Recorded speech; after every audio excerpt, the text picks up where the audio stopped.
So before we render, there's a few things that we need to do. Firstly, we need to go to the render settings and turn off motion blur. So find the motion blur section and just uncheck this. Instead of using it here, for faster rendering, we're going to do this in the compositor. Now, if you've got very fast movement or complex movement or things like particles, then the motion blur that we've just turned off will usually give you a better result than doing it in the compositor.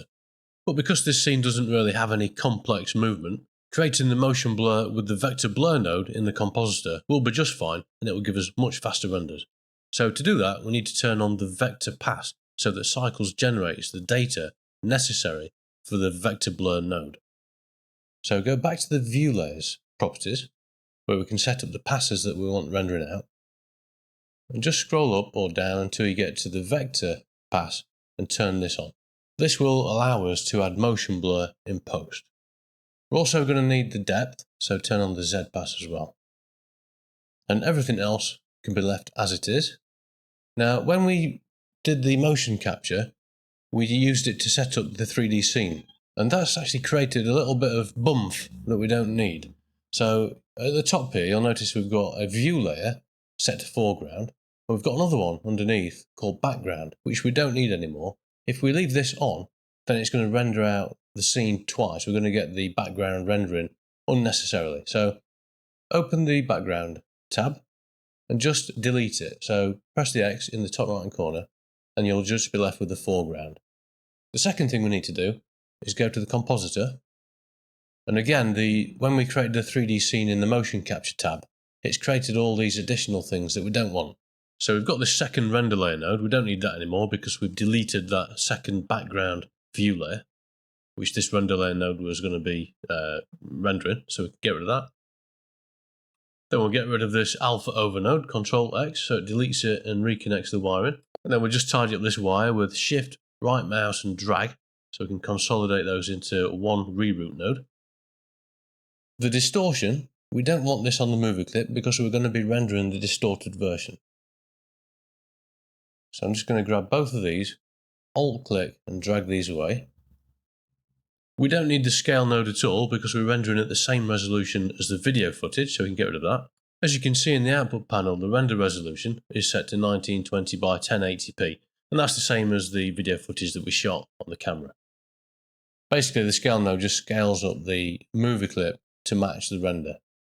So I'm going to leave the undistortion node here because we are going to use this, but we're going to use it to distort the 3D character. So while I'm in here, I'll just change this from undistort to distort, and then you can choose which image sequence you want to use. And basically this is going to contain the distortion values for our camera that were generated when we did the motion track, or that we entered manually when we were setting up our particular camera details. And they're going to make it so we can distort our robot to match the distortion of the camera, just to make it a little bit more believable that the robot was there at the time of recording the video footage. Alright, so make sure your render layer is set to the current view layer, so foreground, there's only one, so it should be, and the right scene obviously. We've got the movie clip here, so this is the movie clip, it needs to make sure it's the right one. So we don't want easy track, we want nightmare track. It's showing easy track for me because I did motion tracking for both of those video files in the same blend file. If we wanted to, we could use an image sequence instead of the movie clip file. For example, Shift A and search for image. And I'm going to replace that movie clip with the PNG image sequence instead. So I'm going to open up, go and navigate to the sequence. I'll just bring it all in, making sure it's in order again. And I'll just replace the movie clip there. So I'll connect this one to the top socket of the alpha over node that we've got set up here, and I'll delete the movie clip. I prefer to do that because it shows me the frame that is currently being used on the image sequence, whereas on the movie clip it doesn't really give you any information. In order to find the correct render settings, we'll go back to the layout, and we shouldn't need many because it's an outdoor scene, so there's not going to be a lot of bounce lighting. You generally need more samples if it's a difficult to render scene, such as an indoor scene where you've got lots of different light bounces passing off of different surfaces and things like that. So we'll turn on the Cycles viewport mode. I'll turn off the overlays. and then we'll go across to the render tab. So just like at the beginning of the course, I'm going to use the viewport sample settings to find the best settings for the final render just below here. And to make this as fast as possible, I'm just going to render the noisiest section of the image. So I'm going to render this part here by creating a render region with Ctrl B, and we'll draw around that area. And now I can zoom in. I'm going to turn the overlays back on so we get information in the top left-hand corner about how many samples have been used. And I'll just turn off the armature. And because I'm going to be using the denoiser in the final render, I'm going to turn the denoiser on here. And I'm going to set it to be open image denoiser because I find that gives a better quality result than optics. I'm going to set the passers to be albedo and normal, and the pre-filter to be accurate. And I don't want the denoiser to start working on the first sample, otherwise it will slow the render down. It's not really going to start being usable until we get to probably around about sample 64. So I'll set the start sample to 64, and this will make the first 64 samples render much faster. With that done, I'm going to turn off the noise threshold, so we're not using adaptive sampling temporarily. And I'll leave the samples something high, like 1024. And all I'm going to do then is watch this area until the reflections become acceptable quality. So I might actually just zoom in a bit further. So Ctrl B, I'll make this render region a little bit smaller, and now I can zoom in a little bit further. And I'm looking at the top left-hand corner, the samples are going up, and I'm watching the quality of the reflections here, so that when they're good enough, I can then look at the samples to find out how many samples I need, basically. So that looks pretty good, and we're on about 200 and let's say 256. So I'm going to set the samples here to 256, and this will make sure that all of the pixels will stop sampling after 256 samples. Now, to make this even faster to render, some of these pixels are probably going to be good enough much earlier than 256 samples.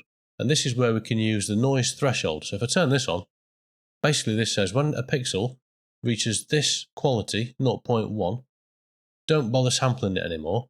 And that will mean that the overall image will render much faster because we're not rendering samples unnecessarily. So it's rendered much faster, but with this noise threshold, I've lost the reflections. So I'm going to turn this down to something like 0.05, and we'll see what sort of quality we get from that. So it's gone all the way to the full 256 samples, but with this noise threshold, we're still not getting the reflections, very, very crisp reflections. So I'm going to turn this down to maybe 0.01, and this time the reflections are looking much crisper. So these are decent settings. What I'm going to do is put these into the final render settings now. So noise threshold 0.01, max samples 256. If I was doing a more complicated scene with an indoor scene with lots of bounce lighting, I would probably increase the minimum samples just to make sure that the noise threshold doesn't stop prematurely when it thinks it's clean, but it's not. So sometimes if this is too low, the noise threshold makes a mistake at the beginning and stops sampling certain pixels because it incorrectly thinks that they're already at this noise threshold when in fact they're not. For this simple scene, we should be fine though. So I'm just going to get rid of this render region. We can either do it in the output properties, we can turn it off here, or we can just press Ctrl-Alt-B in the viewport, and that will unhide it all. I also want to make sure that anything in here, in the outliner, that has the eyeball turned off, also has the render icon turned off. Otherwise, if I turn, say for example, lips to animate, if the render icon was on and the eyeball was off, it would look fine in the viewport, but when I come to render, it will look like this. We're going to have the red lips in the middle of the floor. So just make sure, anywhere you've got the eyeball turned off in the outliner, also turn off the render icon. And we'll turn the overlays back on for the armature. And then of course we also need to make sure we turn on the denoiser for the final render as well. And all these settings should already be matching what we've changed these to up here in the viewport. And by the way, if you are using the Turbo Tools add-on, and you're using the turbo render feature to speed up the render, then you don't need to worry about any of these sample settings. It's all going to be done automatically for you, and it's probably going to be around about 3 to 5 times faster to render as well, because the advanced denoiser in this add-on allows you to use even less samples but still get high quality results. So if you are using this, I'd probably go with the denoise mode of high, and then the sample preset, you could go with either crap or medium rare, because it's such a simple scene to render because it's outdoor. Anyway, I'm not going to use this, obviously, because you might not have it, so I'll turn that back off. And just a useful tip, if ever you hover over a property, you can reset it back to its default by pressing backspace. It even works on drop downs like this as well. If I press backspace here, then that's going to work as well. Alright, so we can turn off the overlays now. I'll just have a quick look at another frame to make sure everything's looking okay. I think I'm going to turn off the viewport denoising now as well, so it renders a bit quicker in the viewport. And one final thing before we do render, of course, we need to make sure that we're only rendering the 3D geometry. We don't want to render the background itself in the image because we want to be able to add modifications in the compositor to the 3D geometry to get it to match up with the colours in the actual video footage. So to do that, we need to separate out just that 3D geometry and make the rest transparent. So in the render settings still, we'll go down to the film section, just here, and we'll turn on transparent. And now the only thing we're going to be getting is the 3D geometry itself and the shadows on that shadow catcher floor. To avoid spending hours rendering only to find that there are problems with the animation, I'm first going to do a very fast viewport render so that I can check for any problems first. So let's go to the output properties. I'm going to change it from a PNG sequence to a FFmpeg video, so we just get one single file. I'm also going to turn on the audio so we can check the lip sync. So under video, under the audio codec, we'll turn on AAC. And then we'll go into material preview mode, because this is what the viewport render will use. It won't use the render settings in the render panel, it will use these here. And if we enable the overlays, these will actually appear in the viewport render. So just make sure that you turn those off first. And we'll do a quick animation of the viewport. So under the view menu in the 3D viewport, view, and then viewport render animation. And this will save the animation out to the place that we've just set up in the output panel. It's very fast to render. It's like maybe 3 frames per second. So that's finished really quickly. I'll open it up now in VLC.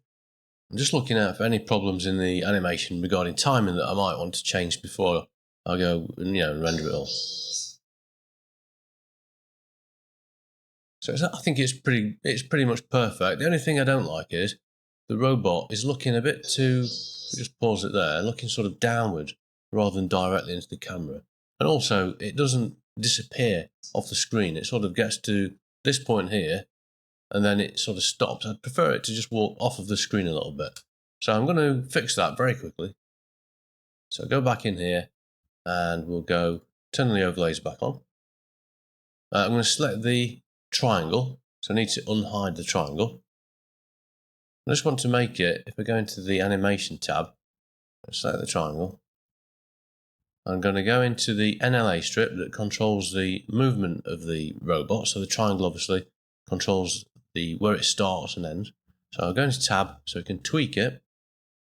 And then in the object transforms, I'll press home so I can see it all. And I'll go into the graph editor.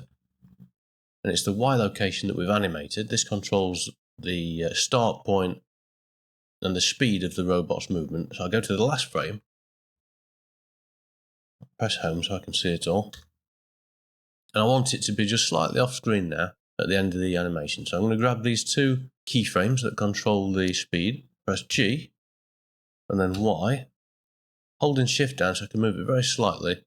I'm going to move it downward until the robot has disappeared off the screen. Now because we've done that, the mouth is going to be moving. I'm going to be talking a bit too late. So we're not really going to get much of that smile on. So to fix this, I'm going to select the mouth now. Also select the armature, pose mode, select the head. We'll come back out into object mode and I'll shift click on the mouth so that we've got the keyframes visible for both the mouth shape keys but also the head bone that we've got selected on the armature. And all I'm going to do is move these backwards by a set number of frames. And I'll do it actually in the video editor so we can see the audio as well. Go to camera view. Right. So I'm going to move the footage back by maybe 20 frames. So I'll do G and then -20. So this has moved this one back by 20 frames. Obviously I selected this first. And now I need to do the same over here. So I'm going to click on this little icon. So we've only got shown in the dope sheet the things that we've selected, which is the lips and the head on the robot. So we've basically got the armature and the lips selected. And because I selected the head of the armature in pose mode, then that's going to be the bone that is showing in here. So I'll press home so I can see everything for both the mouth movements and for the influence of the constraint, which makes the head turn to look at the camera. And I'm just going to select them all, so press A. But of course, if you've got keyframes before this that don't belong to this period that we're modifying, then you need to make sure you don't select those. In this case, you can see in the full timeline, I've only got this area keyframe, so there's nothing down here that I can interfere with. But just make double sure, because in your case, you may have done some other animation further back. I'm going to press G to move, and then type -20, so it moves the same amount as we moved this, and then it should still line up. That's perfect. So we're now getting enough time for the smile at the end there. And I think perhaps maybe I'll take it back a little bit further. Let's go back another 10. So I'll do the same thing again just for 10 frames. That's better. So we've got a bit more time for the smile. And I think also the smile, that's a little bit excessive, the grin there. It's a bit too jokerish. So what I'm going to do, let's go for the smile one that we've got here. I'll select this track. I'll go Control Tab, just hide the side panel. And I'll just say View, Only Selected Keyframes. So we can see it a little bit easier. Or, as we saw earlier, in Blender 4, we don't have the Show Only Selected Keyframes anymore. Instead, you've got to go into the Edit menu, under Preferences, in the Animation tab, down to the bottom, and you've got Only Show Selected Curve Keyframes here. So you can turn it on, and then it will do the same thing, but it's just a permanent Preferences option now, instead of the View menu. Alternatively, you can leave it off here. We choose the channel and we just press Shift H. That will hide all the channels except the one you've got selected, and when you finish you just press Alt H and that will bring it all back.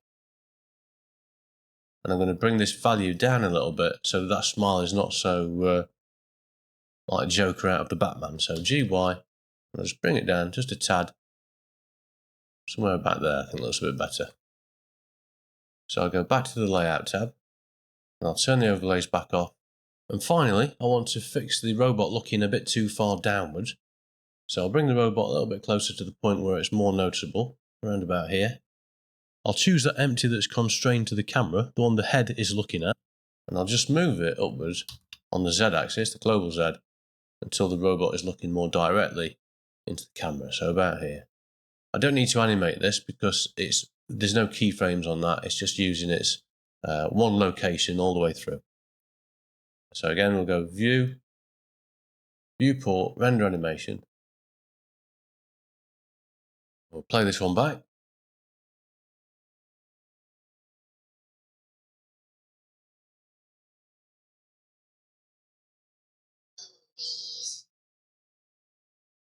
Yeah, that's way better. Alright, so I'm happy with that. We can now move on to doing the actual render. So we'll go back to the compositor, and before we render this out, we need to change a few things, both in the output and in the compositor. So we want to make sure that we only save out the 3D scene into the output files. because we want the ability to possibly change the background and also modify the 3D geometry separately to the background as well. So what we'll need to do is connect this directly to the output so that we're no longer getting this burnt into the files. Incidentally, if you were to do this and you had other nodes in between, say for example color correction nodes or lens effects and things like that, you'd want to mute those before you render so that they also aren't included in the output, because you might want to change those after the render as well. Now also, we've got these additional passes that we need to use after we've rendered in order to create motion blur. And to do that, we need to change the format from FFmpeg to a format that will allow us to save multiple images into each output file. So we'll go with OpenEXR multilayer. And because we've got a data pass, the vector pass, we need to make sure we use float, full 32-bit. And to ensure that the alpha channel is included in the final render, we also need to make sure that we turn on use alpha on the composite node, just so we can use the alpha over node after we've rendered. We'll just change the output location to rendered sequence. And then to render, we'll want to be able to see it as it renders. So we'll just expand the image editor in the top right hand corner, making sure it's on render result. And then we can do a Control F12 to begin rendering. And the render will start, and you can just keep an eye on things, make sure everything's working as expected.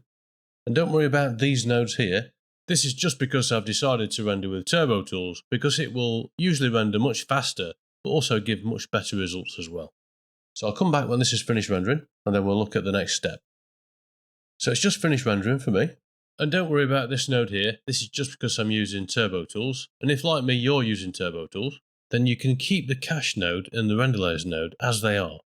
You don't need to worry about those. Turbo Tools will take care of everything for you. But if you're not, you're going to need to replace the cache node with a image sequence, and we're going to need to mute or remove the render layers node.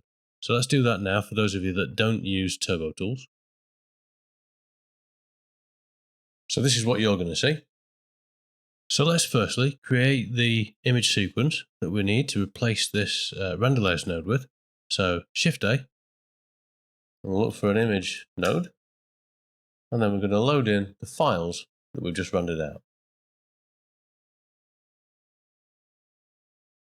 And you'll notice we've not got these additional passes that are needed, and this is because we need to set the layer down here in the image sequence to match the layer, the view layer in here. So we've got this is foreground. So if I change this to foreground, we're now going to have all the same passes that we've got in there. And from this point, it's just a case of replacing the links from this one with this one. So let's plug this one in there. And we can now plug this one back in as well. And now we've got this one. So just to see this one on its own, this is just the robot with the alpha channel and all these additional passes, which we can have a quick look at. So you see we've got depth and vector, etc. I'll plug this one back in to recombine the background. And now we can mute this because we don't want to render the 3D scene again. If I leave this unmuted, next time I render using this, it will also render the 3D scene, and it's going to take a long time. So just either delete this or mute it. So I'm just going to mute it. Or again, if you're using Turbo Tools, you don't need to worry about that. It will take care of it for you each time you press render.